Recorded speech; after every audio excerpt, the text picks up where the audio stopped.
پھر اسی طرح عام طور پر یہ سمجھا جاتا ہے کہ جس بچوں کو ہوم ورک کرانا تو ماں کی ذمہ داری ہے، یا ان کو قاعدہ پڑھانا ہے، قرآن پڑھانا ہے تو صرف ماں ہی کرے گی. ٹھیک ہے، اگر باپ بہت زیادہ مصروف ہے اور اس کے باہر کے کام کا تقاضا ایسا ہی ہے، گھر ہی کے سلسلے میں باہر کچھ جا کے کر رہا ہے، تو اس صورت میں اگر ماں یہ کرے گی تو یہ بھی ایک تعاون ہے. لیکن ہم دیکھتے ہیں کہ نبی صلی اللہ علیہ وسلم خود جب آپ کے خاندان کا کوئی بچہ بولنے کی عمر کو پہنچتا تو اس کو دعا سکھاتے، توحید سکھاتے. اسی طرح سعد بن ابی وقاص اپنے بچوں کو یہ دعا کے کلمات سکھاتے جیسے ایک استاد بچوں کو لکھنا سکھاتا ہے، اور فرماتے کہ رسول اللہ صلی اللہ علیہ وسلم ان کلمات کے ذریعے نماز کے آخر میں پناہ مانگتے تھے. اللہم انی اعوذ بک من الجبن واعوذ بک من ان ارد الی ارذل الامور وغیرہ وغیرہ. اسی طرح ایک بچے کی تربیت صرف ماں باپ ہی نہیں کرتے بلکہ گھر میں جو بھی کوئی رہتا ہے وہ سب اس میں شامل ہوتا ہے. اگر دادا دادی گھر میں رہتے ہیں یا نانا نانی رہتے ہیں تو ان کا بھی فرض بنتا ہے کہ وہ تربیت میں حصہ لیں، اور اگر وہ الگ بھی رہتے ہیں تو بھی انہیں باقاعدہ کچھ نہ کچھ وقت چھوٹے بچوں کے لیے نکالنا چاہیے. اس سے ایک تو ماں باپ کی ہیلپ ہو جاتی ہے، اور دوسرا یہ نہیں کہ صرف وہ چھوڑ دیں آپ کو بیبی سٹنگ کرنے کے لیے، نہیں، اس وقت کو بھی آپ بہت پروڈکٹیو گزارے اور اس میں بھی کچھ نہ کچھ سکھاتے رہیں. حضرت حسن بن علی جو نبی صلی اللہ علیہ وسلم کے نواسے ہیں، وہ کہتے ہیں کہ نبی صلی اللہ علیہ وسلم نے مجھے وتر میں یہ دعا پڑھنے کے لیے سکھائی: اللہم اہدنی فی من ہدیت وعافنی فی من عافیت وتولنی فی من تولیت، آخر تک. اسی طرح نہ صرف یہ کہ والدین بلکہ کمیونٹی کے دوسرے لوگ، ان کو بھی نیکی کے کاموں میں ایک دوسرے کے ساتھ تعاون کرنا چاہیے. اور اگر کسی کا بھی بچہ بگڑ رہا ہے یا کسی کا بھی بچہ ماں باپ کو ستا رہا ہے اور وہ اس کو ہینڈل نہیں کر پا رہے تو کیا کرنا چاہیے؟ ان کی مدد کرنی چاہیے، آگے بڑھنا چاہیے، ایک دوسرے کو ہیلپ کرنی چاہیے. اور باقی کاموں میں تو ہم عام طور پر کر ہی دیتے ہیں، جیسے کوئی ہاسپٹل میں ہے تو اس کو کھانا پہنچا دیا، اس کی یعنی جو اٹینڈ کر رہے ہیں ان کو، مریض کو، یا ویسے کوئی کسی کے گھر میں کوئی آفت مصیبت ہے تو اس صورت میں. لیکن دین کے معاملے میں بھی ایک دوسرے کے ساتھ، کیونکہ قرآن کا حکم کیا؟ تعاونوا علی البر والتقوی، نیکی اور تقوی پیدا کرنے میں ایک دوسرے کی مدد کرو، یعنی ایک دوسرے سے سیکھو، سکھاؤ اور خیر کے کاموں میں آگے بڑھو. تربیت کے لیے ایک اور بڑی اہم چیز ہے اور وہ ہے کمٹمنٹ. تربیت بچوں کی کوئی پارٹ ٹائم کام نہیں ہے. جس دن سے آپ ماں باپ بن گئے بس فار لائف بن گئے. بچے آپ کے پاس ہیں تب بھی، بچے آپ سے دور ہیں تب بھی، بچے دنیا میں ہیں تب بھی، بچے آپ کو چھوڑ کے آگے چلے گئے تب بھی. ہر حال میں آپ نے اب اپنی ذمہ داری کو نبھانا ہے، اور اس کے لیے اپنے اندر ایک عہد رکھنا ہے کہ اب میں اس فریضے کو نبھاؤں گی، اور پھر اس کے اندر ایک ذمہ داری کا احساس دینا. ایسا نہ ہو کہ ہم اپنی ذمہ داری دوسروں پہ ڈالتے رہیں. اچھا، دوسروں پہ کیسے ڈالتے ہیں؟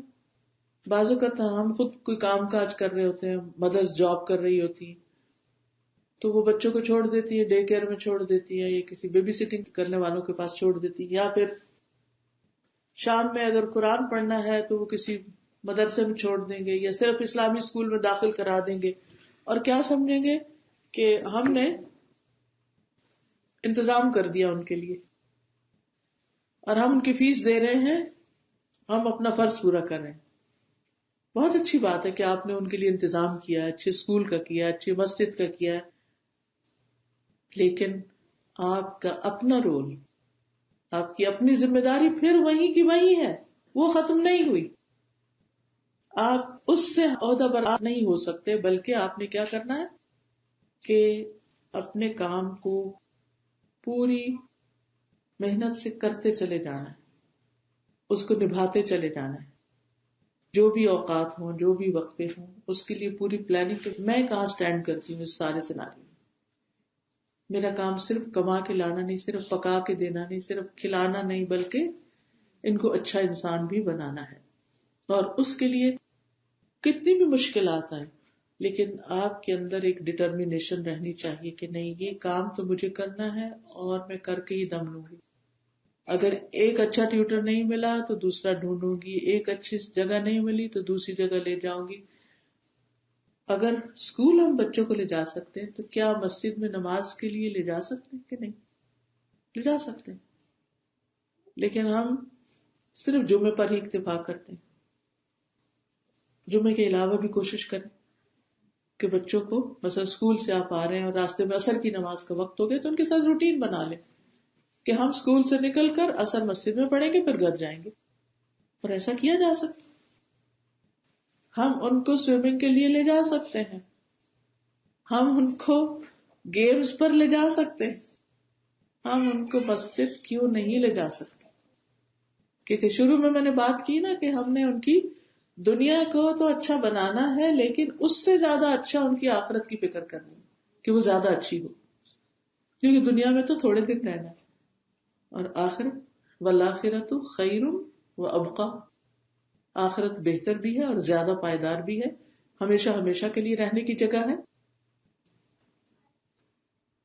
تو اس سلسلے میں آپ نے ڈٹرمنڈ رہنا ہے کہ میں نے یہ یعنی کچھ گول سیٹ کر لے، میں نے اپنے بچے کو یہ اور سکھانا، چاہے دنیا کی بھی چیزیں جو سکھا رہے ہیں آپ، کہ اس کو مختلف سکلز آتے ہوں، مختلف چیزیں آتی ہوں. اور پھر اگر بچہ انٹرسٹ شو نہیں کر رہا تو گھبرا کے چھوڑ نہیں دینا. پچھلے اتوار کو میں ایک جگہ لیکچر دے رہی تھی تو ایک ماں میرے پاس آئی، وہ کہنے لگی کہ 7 سال ہو گئے ہیں میری بچی قاعدے سے آگے نہیں بڑھی. نہیں قرآن پڑھ رہی ہے تو قاعدے سے آگے نہیں بڑھی، اور لوگ مجھے کہتے ہیں تم اس کو چھوڑ دو. لیکن میں نے سوچا ہوا کہ میں نے نہیں چھوڑنا، چاہے ساری زندگی اس کا قاعدہ رہے. جب تک میرا بس چلے گا میں یہ کوشش کرتی رہوں گی. کہتے اس کو اسلام میں انٹرسٹ نہیں، لیکن میری تو ذمہ داری. تو میں دیکھ رہی تھی کہ اللہ سبحانہ وتعالیٰ ماں کے دل کو کیسا بناتا ہے، اور اگر ماں کے اندر ایمان ہو تو اس کے اندر کتنی بڑی تڑپ ہوتی ہے کہ کچھ بھی ہو، کتنا بھی عرصہ لگے، کتنا بھی پیسہ لگے، کتنی بھی مجھے محنت کرنا پڑے، یہ چیزیں تو میں نے اس کو سکھا کر ہی چھوڑنی. قرآن تو اس کو پڑھا کر ہی چھوڑنا ہے، نماز تو اس کو سکھا کر ہی چھوڑنی ہے، اس کو دوسروں کی خدمت کرنے کا طریقہ تو سکھا کر ہی چھوڑنی. جب تک آپ کے اندر ڈٹرمینیشن نہیں ہوگی، آپ تھوڑی سی مشکلوں کی گھبرا کے چھوڑ دیں گے. نہیں کرتا تو چھوڑو، نہ کرے، نہیں، یہ تھوڑی بات. ٹھیک ہے اس وقت تھوڑی دیر کے لیے چھوڑ دیں، اور اس کے بعد اللہ سے دعائیں بھی کریں اور مختلف طریقے اختیار کریں. پھر اسی طرح اچھی تربیت اس وقت ہوتی ہے جب آپ کمیونیکیشن کرتے ہیں. کمیونیکیٹ، بچوں سے بات کیا کریں، بچوں سے ڈسکس کیا کریں آج اسکول میں کیا ہوا تھا. اور پھر آپ دیکھیں گے کہ ایک وقت ہوتا ہے بچے خود ہی آ کے بتاتے، پھر ذرا بڑے ہوتے ہیں وہ کہتے ہیں کچھ نہیں ہوا تھا، بس ہوا تھا، بس کچھ بتانا نہیں چاہتے. لیکن اگر ان کو بچپن سے عادت ہے نا تو پھر وہ شیئرنگ کرتے رہیں گے. اچھا، اس شیئرنگ کا فائدہ یہ ہوتا ہے مثلا آپ کوکنگ کر رہے ہیں، کچھ کام بھی کر رہے ہیں، بچہ اگر باتیں کر رہا ہے ساتھ ساتھ تو اس کو انجوائے کریں. یہ نہ کہیں گے میں سر کھا رہا ہوں، میں پہلے سے ہی تھکی ہوئی ہوں اور میں خود اپنی کلاس لے کر آ رہی ہوں، پڑھ پڑھ کے میں تھک گئی ہوں تو اب چپ کرو. نہیں، بولنے دیں اس کو، بتانے دیں، کیونکہ اس سے آپ کو پتا چلے گا کہ بچہ کس چیز سے گزر رہا ہے. اس کی کون سنے گا؟ آپ نہیں سنیں گے، اپنے دوستوں کو سنائے گا، دوست نہیں سنیں گے، کسی اور کو سنائے گا، اور اس سے کیا ہوگا پتہ نہیں کون کیا مشورہ دے. تو آپ خود سنیں اور ہمدردی کے ساتھ ایک بہترین مشورہ دیں، چاہے بچے چھوٹے ہوں، چاہے بچے جوان ہوں، چاہے بچوں کی شادی ہو جائے، پھر بھی ان کے ساتھ کمیونیکیشن جاری رکھیں. عام طور پر ہم کمیونیکیشن میں صرف بات چیت کر لینا ہی سمجھتے ہیں، یا پھر ایک دوسرے کے ساتھ اگر کوئی مسئلے مسائل ہیں زندگی میں، خصوصاً شادی شدہ بچوں کے، تو ان کی شکایتیں سن کے سمجھتے ہیں ہم نے کمیونیکیشن کر لیا، ہماری بات چیت، ہماری تو روز بات ہوتی ہے. لیکن کیا بات ہوتی ہے؟ کبھی سوچا کیا بات ہوتی ہے؟ صرف پریشانیوں کی بات ہوتی ہے؟ صرف غیبت چغلی بس یہ بات ہوتی ہے؟ یہ تو کوئی بات نہ ہوئی. اور بچے بھی کیا صرف آ کے اسکول کی اور ٹیچر کی شکایتیں ہی کرتے، یہ دوستوں کی برائیاں کرتے آپ سے؟ نو وے. ان چیزوں کو ہمیں انکریج نہیں کرنا، ہمیں ان کا حل بتانا کہ دیکھو اگر کوئی ایسا کرے تو ایسا کرتے ہیں، اور طریقہ بتا کے اس کو سیٹسفائی کر کے اچھی باتوں پر لے کر آنا ہے. اور پھر افیکٹو کمیونیکیشن ہونی چاہیے، مؤثر گفتگو ہونی چاہیے. ہر وقت باتیں کرنے کی نہیں ضرورت. یہ کچھ لوگ ہوتے کہ ہر وقت باتیں کر، نہیں، ہر وقت نہیں. اب بعض بچے کیا کھانے کی پلیٹ آگے رکھی ہو، باتیں باتیں باتیں، یہ بھی ٹھیک نہیں. اسی طرح آپ نے ان کو بیڈ میں ڈال دیا، وہ باتیں باتیں باتیں. تو ہر وقت باتیں نہیں، آپس میں گھر والوں کی کمیونیکیشن رہے، لیکن افیکٹو، مؤثر، مفید، اچھے ٹاپکس پر خود بھی بات کریں اور ان کو بھی جو کوئی بک پڑھی ہو، کوئی چیز دیکھی ہو، کوئی ایکسپیرئنس ہو، اس کو بولنے کا کہیں کہ وہ بتاؤ مجھے، اس کے بارے میں ایکسپریس کرو. اس طرح ایک تو ان کو اپنی بات صحیح طور پر ایکسپریس کرنی آئے گی، اور دوسرا یہ کہ جہاں جہاں کوئی ایسی غلط چیز ہے تو اس کو بھی آپ بتا سکیں گے. مثلا انہوں نے اسکول میں ریڈنگ کے لیے کیا ملا، اس بک کے اندر انہوں نے کیا پڑھا ہے، بھئی آپ کو تو پتہ ہی نہیں وہ کیا پڑھتے جا رہے ہیں، پڑھتے جا رہے ہیں، ان کے دل جو ہے کہاں سے کہاں چلے جا رہے ہیں اور ہمیں کچھ خبر ہی نہیں. نہیں، اگر ساتھ ساتھ بتائیں گے نا، ساتھ ساتھ آپ ان کو ایکسپلین کریں گے، دس is right, this is not. یہ ہر ایک کا اپنا اوپینین ہوتا ہے، اسلامی کے لیے یہ اوپینین ٹھیک ہے، یہ نہیں ہے. آپ ان کی ساتھ ساتھ ڈائریکشن کرتے جائیں گے. جیسے ٹی وی کا معاملہ ہے نا، تو بعض لوگ اسٹرکٹلی گھر میں ٹی وی نہیں رکھتے، اور بعض لوگ ایسا کرتے ہیں کہ وہ چھوڑ دیتے ہیں جس وقت مرضی دیکھو. اب یہ دونوں ایکسٹریمز ہیں. اب آپ ان کو کاٹ نہیں سکتے، لیکن کچھ بھی تب تو خیر تو ٹی وی بھی آؤٹ ڈیٹڈ ہو گیا. اب تو لوگ کمپیوٹر پر اور اپنے پامس پہ جو سب کچھ گیجٹس ہیں ان کے اوپر بیٹھے ہوتے ہیں. تو جب وہ ان کو استعمال کریں تو ان کے پاس بیٹھے اور جو کچھ وہ دیکھ رہے ہیں اور کر رہے ہیں اس پر کسی کا مذاق نہ اڑائے، کسی چیز کے اوپر ایک دم غصے میں نہ آئے، لیکن آپ ان سے کمیونیکیٹ کریں کہ یہ کیا ہے، تو مجھے بتاؤ کہ یہ صحیح ہے. یعنی مجھے یاد ہے جب میری بچیاں چھوٹی تھی تو ان کو بہت شوق ہوتا تھا کہ ٹی وی دیکھے، تو میں کہتی تھی اچھا چلے ہم سب بیٹھ کے دیکھتے ہیں. جب وہ بیٹھتے تھے تو پھر میں ان کو کہتی تھی اچھا یہ دیکھو نا یہ کیا ہو رہا ہے، یہ دیکھو کیا ہو رہا ہے، کیا ایسے ہوتا، کبھی تم نے ایسا دیکھا ہے. پھر اسی طرح میرے کچھ ریکارڈنگ کے پروگرام تھے ٹیلی ویژن پر، تو مجھے جانا پڑتا تھا وہاں اسٹیشن، تو میں ان کو کبھی کبھی لے جاتی تھی نا، جب وہ وہاں دیکھتے تھے تو ان کا شوق ہی نکل گیا کہ یہ سب فیک سی چیز ہے، یہ سب بنائی ہوئی چیزیں ہیں، اس کا ریالٹی سے کوئی تعلق نہیں، اس کی کوئی حقیقت نہیں. تو وہ جسے کہتے ہیں نا کہ فضول قسم کے ڈراموں اور کہانیوں سے دل ہی اٹھ گیا. اس کے اندر کوئی سچائی نہیں، اس کے اندر کوئی خیر نہیں، اوور ایکٹنگ ہے. تو بچوں کو حقیقت پسند پھر بنانا پڑتا ہے کہ ریالٹی کی دنیا میں رہے، بہت فیسینیشن میں نہ رہے، بہت امیجنیشن میں نہ رہے. پھر اسی طرح جو افیکٹو کمیونیکیشن ہوتی ہے اس میں سیدھی اور صاف بات کرنی ہوتی ہے. بعض اوقات آپ کی صاف بات بچے کو اچھی نہیں بھی لگ سکتی، کوئی بات نہیں، تھوڑی دیر مائنڈ کرے گا پھر سمجھ جائے گا. اور حق بات تو بتانی ہوتی ہے نا. اب ایک کوئی چیز غلط ہے تو آپ اس کیسے کہہ سکتے کہ نہیں یہ غلط نہیں ہے، آپ کو بتانا پڑے گا. اگر آپ نہیں بتائیں گے تو کون بتائے گا اس کو کہ یہ غلط ہے. لیکن پھر آپ دیکھتے ہیں کہ وہ مانتا نہیں، وہ پھر بھی وہی کام کرتا ہے جس کو آپ غلط کہتے ہیں، تو بھی اس پہ پریشان نہیں ہو. ایک دفعہ، دو دفعہ، تین دفعہ، کسی وقت تو جا کر اس کو سمجھ آ ہی جائے گی. اور آپ کا فرض تو پھر بتانا ہی ہے نا، آپ ان کو کچھ اور تو نہیں کر سکتے. تو قولوا قولا سدیدا، اللہ تعالیٰ فرماتے یصلح لکم اعمالکم، جو تم سیدھی بات کرو گے اللہ تمہارے اعمال درست کر دے گا، تمہارا حال ٹھیک کر دے گا. ویغفر لکم ذنوبکم، اور تمہارے گناہوں کو معاف کر دے گا.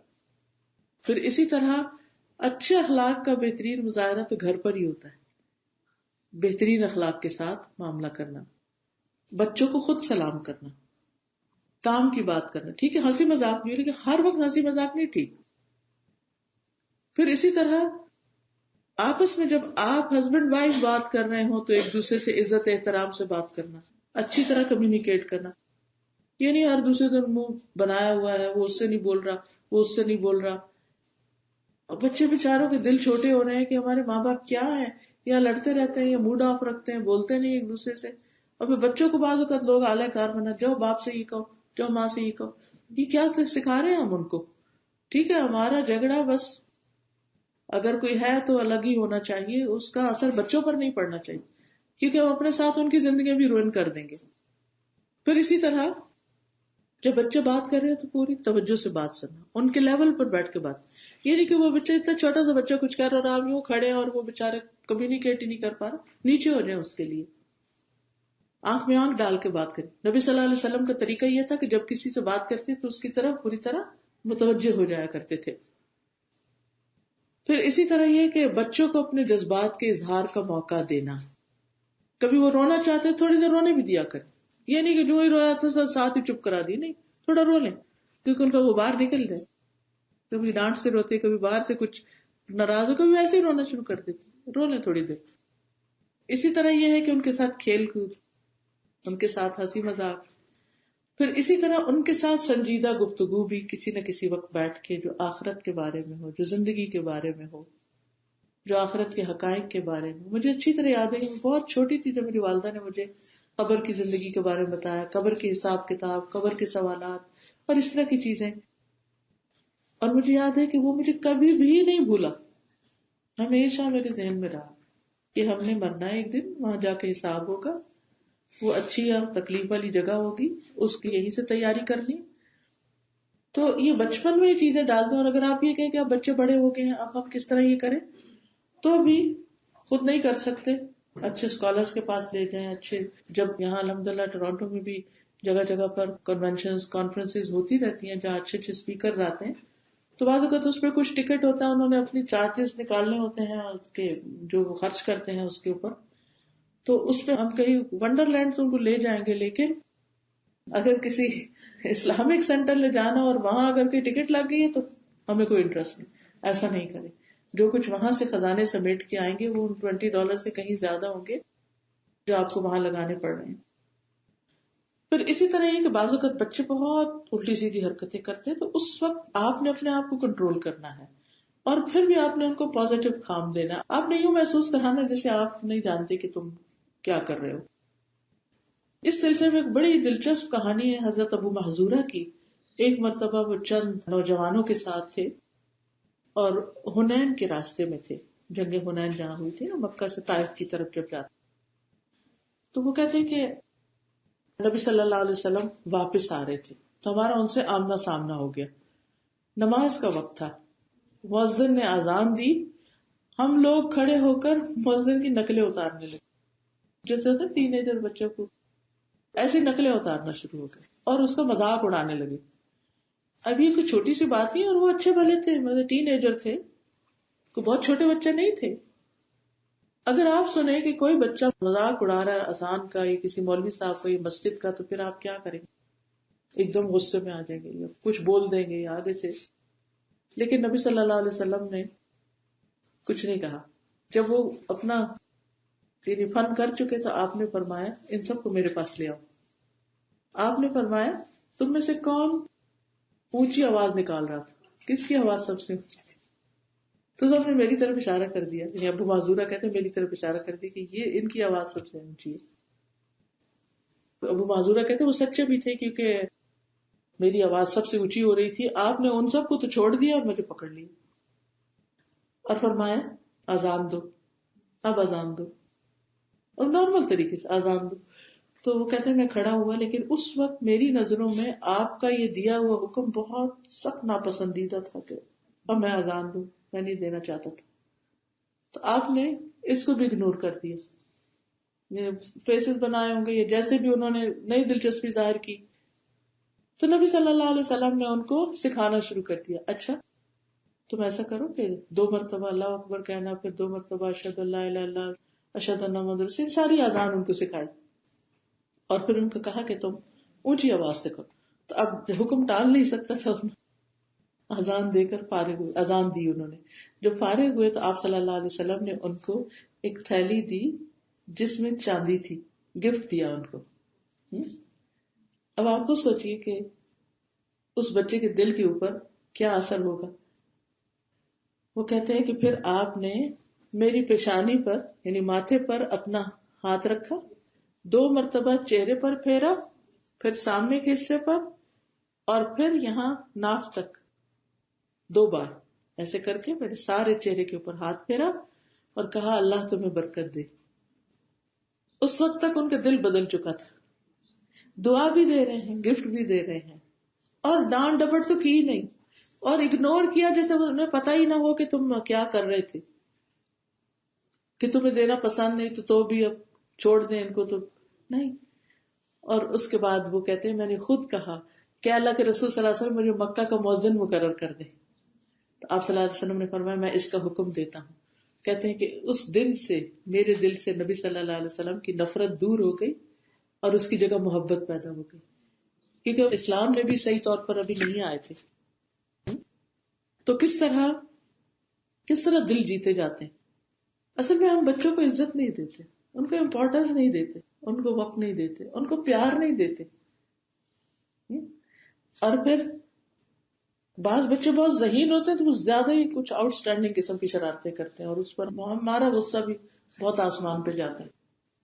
تو پھر ہمیں سمجھ نہیں آتی کہ اب ان کے ساتھ کیا کریں. اس کے لیے سیرت کا مطالعہ کریں. ایک چھوٹی سی کتاب ہے غلطیوں کی اصلاح کا 90 طریقہ، کہ مختلف لوگوں کی اصلاح نبی صلی اللہ علیہ وسلم نے کیسے کی، بچوں کی، نوجوانوں کی، عورتوں کی، مختلف لوگوں کی، اور خاص طور پر اس وقت جبکہ ان کے اندر دین کی کچھ بھی سمجھ نہیں تھی. پھر اسی طرح یہ ہے کہ بچوں کو ہر بات پہ ٹوکنا نہیں چاہیے. حضرت انس کہتے ہیں میں نے 10 سال آپ کی خدمت کی، آپ نے کبھی مجھے یہ نہیں کہا کہ یہ کام کیوں کیا، یہ کیوں نہیں کیا. ہم بچوں کی ہر چیز میں انٹرفیئرنس کرتے ہیں. اگر ان کو کہتے ہیں نا یہ وہاں لے جاؤ تو راستے میں بولے جائیں گے دیکھو گرانا نہیں، دیکھو فلانا نہیں کرنا فلانا. پہلے ہی آپ ان کو بتائیں گے اس طرح پکڑنا، ایسے لے کے جانا، ٹھیک ہے اب لے جاؤ. بس جب وہ لے جانا شروع کرے تو بیچ میں نہیں ٹوکے. جب وہ کام شروع کر دے تب ان کو کرنے دے سکون سے. پھر اسی طرح یہ کہ تربیت میں کنسسٹنسی ہونی چاہیے، مستقل مزاجی. یعنی ایک دن تو بہت کچھ بتا دیا اور پھر سو گئے، ہفتہ بھر کچھ بھی نہیں بتایا. نہیں، تھوڑا ٹائم مقرر کریں، جگہ مقرر کریں، ایک روٹین بنائیں. روٹین بنانا بہت ضروری ہے. پھر اسی طرح بچوں کے درمیان انصاف اور فیصلوں میں مستقل مزاجی. جب آپ کوئی ڈیسیژن لے لیں کہ تمہیں یہ کام کرنا ہے تو پھر یہ نہیں کہ وہ رونے لگے تو اچھا نہ کرو، نہ، نہیں یہ کرنا ہے. اگر وہ پھر کچھ کرے تو آپ اسے اسی طرح فارم لہجے میں ویسے ہی ریپیٹ کریں گے، نہ اونچا کریں گے نہ چھوٹا، نیچا لہجہ کریں گے. آپ کہیں گے اس کام کو ایسا کرنا ہے، تمہیں یہ کرنا ہے، تمہیں یہ جانا ہے اور یہ چیز تم کو لانی ہے، یہ ایسا ہوگا، تاکہ اس کو پتا ہو کہ چھٹی نہیں ہے، میں بچ نہیں سکتا، مجھے کرنا ہی پڑے گا. کچھ عرصے بعد پھر بچوں کو سمجھ آ جاتی ہے کہ ہم ماں باپ سے بھاگ نہیں سکتے. ماں باپ ہر چیز میں تو انٹرفیئر نہیں کر رہے، لیکن جس چیز کے اوپر وہ پکے ہیں وہ پکے ہیں، یہ کرنا، اس کے بغیر گزارا نہیں. اب کل ہی کو مجھے بتا رہے تھے کہ ہم نے اپنے بچے پہ یہ بس کیا ہوا تھا کہ اسکول سے چھٹی ہونے کے 10 منٹ بعد تم گھر ہوگے. یعنی کہ اس کے بعد وہاں تم 10 منٹ سے زیادہ چھٹی کے بعد اسکول میں ٹھہر نہیں سکتے، کیونکہ بچے خرابیاں تو اس وقت شروع کرتے نا، چھٹی ہوئی ایک دوسرے کو مار داڑ شروع کی، لڑائی جھگڑے کہ نہیں، ادھر رک نہیں سکتے. اور اگر آپ کی خود لینے کی ذمہ داری ہے تو بھی ٹائم پر جائیے تاکہ بچے وہاں اس ٹائم میں الٹی سیدھی حرکتیں نہ کریں. پھر اسی طرح ایک ڈسپلن قائم کرنا، اور ڈسپلن قائم کرنے میں پیار بھی ہوگا اور کچھ چیزوں کے اوپر آپ ان کو وہ کام کروائیں گے بھی. پھر خصوصاً ڈسپلن قائم کرنے کے لیے نمازوں کی پابندی کی عادت بہت بہترین ہے. جب 7 سال کا بچہ ہو جائے ایک نماز سے شروع کرے، پھر 2، کچھ عرصے کے بعد 2، پھر 3، لیکن جو نماز وہ شروع کرے وہ لازماً پڑھنی ہے. یہ نہیں کہ ایک دن پڑھی دوسرے دن نہیں پڑھی. کرتے کرتے جب 10 سال کا ہوگا تو آپ دیکھیں گے 5 نمازوں کی ایسی عادت پڑ چکی ہوگی کہ آپ کو بار بار چیخنا چلانا نہیں پڑے گا. پھر حلال حرام کی تمیز سکھانا. پھر بچوں کے راز کو نہیں افشا کرنا. اگر بچے نے کنفائڈ کیا آپ پر، کوئی آپ کو بات بتائی ہے، تو یہ نہیں کہ وہ جا کے باپ کو بتا دیں، کسی اور کو بتا دیں. اس طرح کیا ہوگا، ان کا اعتماد نہیں رہے گا آپ پر، پھر وہ آپ کی بات نہیں سنیں گے. ان سے کیے ہوئے باتیں پورے کریں. پھر انہیں قناعت سکھائیں. چاہے آپ کے پاس اللہ کا دیا ہوا بہت کچھ بھی ہو تو بھی ان کو ایک لمٹ کے اندر رکھیں، کیونکہ آپ کو نہیں معلوم آئندہ ان کی زندگی میں کیا پیش آنے والا ہے. مال کو صحیح طور پر استعمال کرنا سکھائیں. ان کے ہاتھ سے صدقہ دلوائیں اور ان کو تربیت دیں کہ وہ مختلف چیزوں پر کتنا سپینڈ کر سکتے ہیں، ان کا منتھلی بجٹ کیا ہے، یا کس وقت وہ کیا خرچ کر سکتے ہیں، کتنی چیز ان کو ملے گی کتنی نہیں. پھر اسی طرح قناعت ہو. قناعت بچوں کے اندر اسی وقت ہوگی جب ہمارے اندر ہوگی. پھر نیک لوگوں سے ان کو ملوائیں، خاندان کے بزرگوں سے ملوائیں. اگر اپنے خاندان میں کوئی بزرگ نہیں تو اب آپ کی فرینڈز میں یا کہیں بھی کوئی ہے، بوڑھے لوگ ہیں، ان سے خاص طور پر جا کر ان کے پاس بٹھائیں، ان سے ملوائیں، کیونکہ اس سے انسان کا دل نرم ہوتا ہے کہ اچھا ایک دن میں بھی ایسا ہو جاؤں گا، تو پھر وہ زندگی کیسی ہوگی. پھر اسی طرح کبھی کبھی قبرستان لے جانا، کبھی کوئی جنازہ ہو جائے تو اس پر لے کے جانا. کچھ لوگ بچوں کو تو بتاتے ہی نہیں کو فوت ہوا ہے، ان کو کوئی کانسیپٹ ہی نہیں ہوتا. تو بچوں سے حقائق نہیں چھپائیں، آسان طریقے سے بتائیں اور ان کو فیس کرنا سکھائیں کہ this is bitter reality of life, we have to face it. یہ تو زندگی کا حصہ ہے، موت بھی. تو ان کو اس پر صبر کرنا بھی سکھائیں، دعا کرنا سکھائیں، خصوصاً اگر خاندان کے اندر کوئی ایسا چلا جائے. پھر ان کے اندر کانفیڈنس پیدا کریں، خود اعتمادی پیدا کریں. اور یہ سچی اور خالص تعریف کے ذریعے اعتماد پیدا ہوتا ہے، جھوٹی تعریفوں سے نہیں. بچوں کے اوپر جتنی ذمہ داریاں ہیں ان کو پوری ان کی جاب ڈسکرپشن دیں کہ تمہیں ایک دن میں کیا کیا کرنا ہے، گھر کے کام ہے یا اسکول کا ہے یا باہر کا ہے، اور پھر ان سے پورا کروائیں کہ وہ خود ٹک مارک کریں کہ انہوں نے اپنا کون کون سا کام کر لیا ہے. نبی صلی اللہ علیہ وسلم نے 17 سال کی عمر میں حضرت اسامہ کو لشکر کا امیر بنا کے بھیجا، جس کے پیچھے حضرت ابوبکر اور حضرت عمر بھی تھے. 17 ایئرس. آپ سوچئے آج ہمارے 17 ایئرس کیا کر رہے ہیں، ہم تو بچہ ہی بنائے ہوئے ان کو. تو یہ ایک دم نہیں ہوا تھا. حضرت اسامہ آپ کی گود میں پلے تھے، ایک طرف آپ حضرت اسامہ کو بٹھاتے، ایک طرف حسن کو بٹھاتے. اسامہ سیاہ رنگ کے تھے، حضرت حسن بہت سفید تھے. دونوں کو پیار کرتے، ان کو دعا دیتے، اللہم انی احبہما فاحبہما، اللہ میں ان دونوں سے محبت کرتا ہوں، تو بھی ان سے محبت کر. تو چھوٹی چھوٹی ذمہ داریاں دے کر ان کو اس ایج میں فل فلیج ذمہ داری دے دی.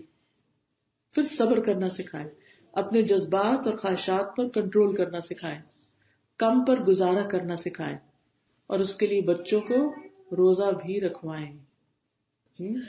اور یعنی جو نفلی، جب بچے بالغ ہو جائیں تو بہت سے لوگ تو جب بھی روزہ نہیں رکھواتے کہ ان کے ایگزامز ہیں، ایسا ہے ویسا نہیں.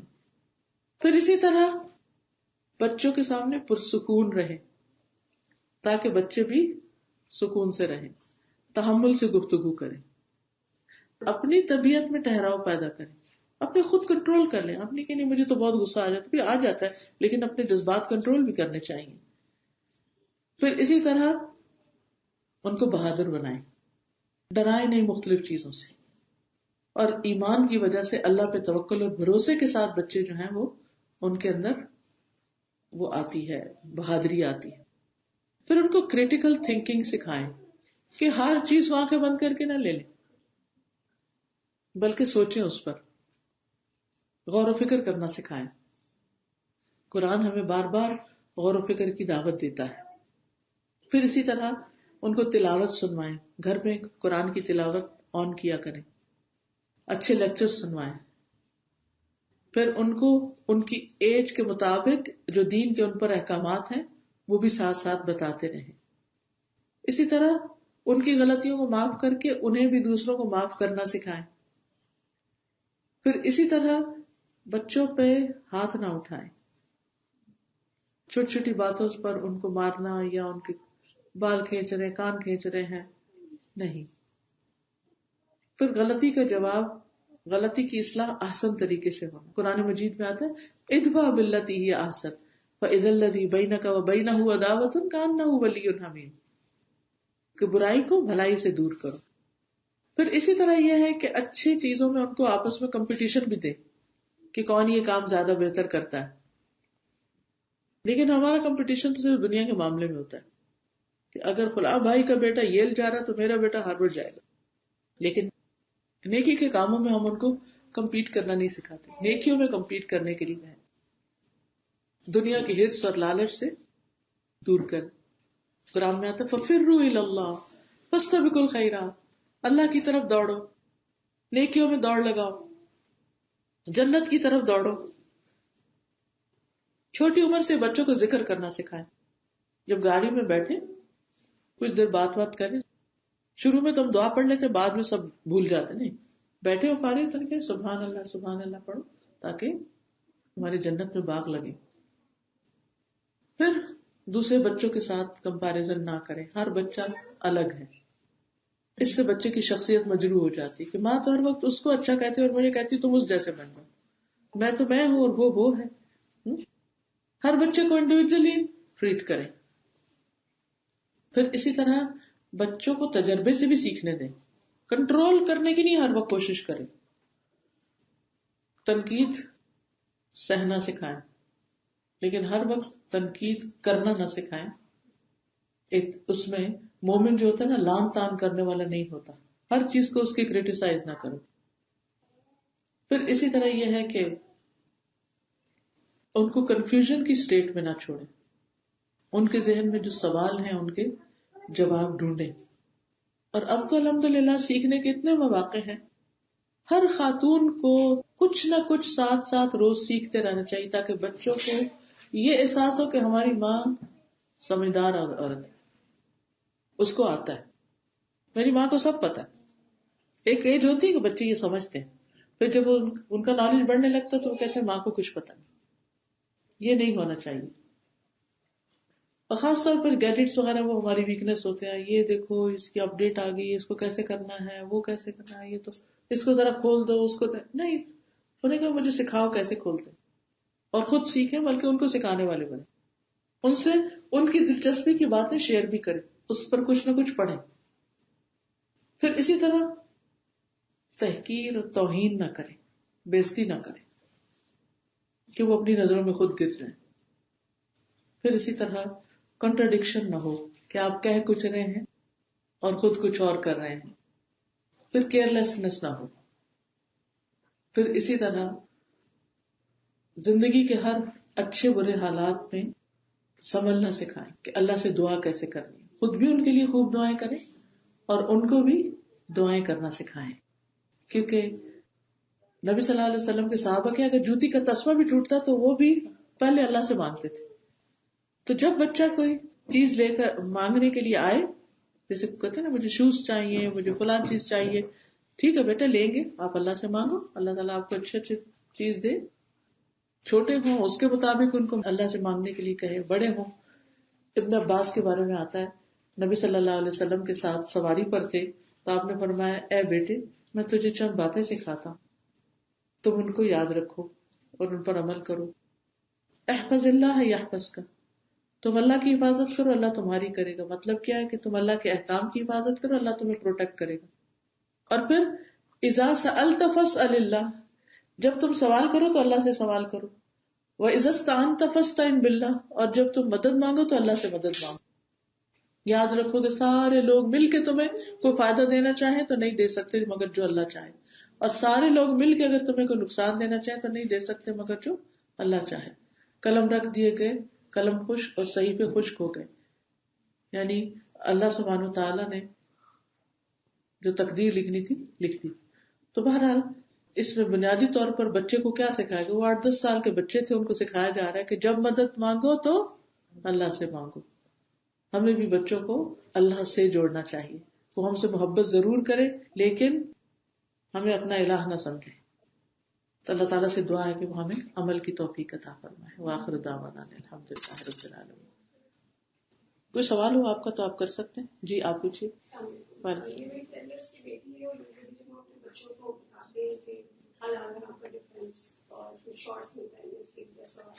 اس نے مجھ سے ابھی پوچھا کہ ایک پہلے کہ مسلمان ہونا اتنا آسان مشکل کیوں ہے, اور نان مسلم ہونا, being a non-Muslim, why it's so easy and why it's so difficult that as a practicing Muslim. آپ دیکھیے کہ کسی بھی مثلا یہ تو ایسا ہی ہے کہ جیسے ہم کہتے ہیں کہ پڑھنا اتنا مشکل کیوں ہے اور فارغ رہنا اتنا آسان کیوں ہے, لیکن ہمارا دین یہ کہتا ہے کہ کوئی بھی جو مشکل کام ہے اس کے ساتھ آسانی ہے. ان مع العسر یسرا فإن مع العسر یسرا, کہ بے شک تنگی کے ساتھ آسانی بھی. ٹھیک ہے کچھ باتوں میں اسلام ہمیں ڈسپلن کرتا ہے کہ اس طرح کا ڈریس پہنو, اس طرح کا کام کرو, لیکن اس کے لیے ساتھ آسانی ہے. مثلا ایک عورت اگر اپنے آپ کو کور کر کے رکھتی ہے تو اس کے لیے وہ کس چیز سے پروٹیکٹڈ ہے؟ آسانی ہے اس میں کوئی, یا صرف مشکل ہی ہے؟ آپ بتائیے نا, سوچئے, آپ سب سوچئے اگر آپ کو بچہ بھی ایسا سوال کرے تو کیا جواب دیں گے؟ ایک عورت, ایک مسلمان لڑکی اس کو اللہ تعالیٰ حکم دیتا ہے کہ جب وہ بالغ ہو جائے تو وہ اپنی بیوٹی کو چھپائے، اپنے ڈریس جو ہے وہ پراپر پہنے. اگر وہ یہ سمجھتی کہ یہ مشکل کام ہے تو کیا اس مشکل کے ساتھ کوئی آسانی بھی ہے؟ کیا آسانی؟ وہ دوسروں کی غلط نظروں سے بچتی ہے اور اس کی حیا کی وجہ سے لوگ اس کو زیادہ ریسپیکٹ کرتے ہیں. اور آج کل تو یہ ہے جیسے کہ آسانی ہے کہ بہت تیار ہو کے جانا پڑتا ہے. جو اب آئے والے جیسے لوگ ہیں وہ جیسے بھی ہوں آپ اوپر سے کور کر لیتے ہیں تو آپ کو وہ محنت بھی کم ہو جاتی ہے. صحیح. آپ دیکھیے کہ عورت جو ہے،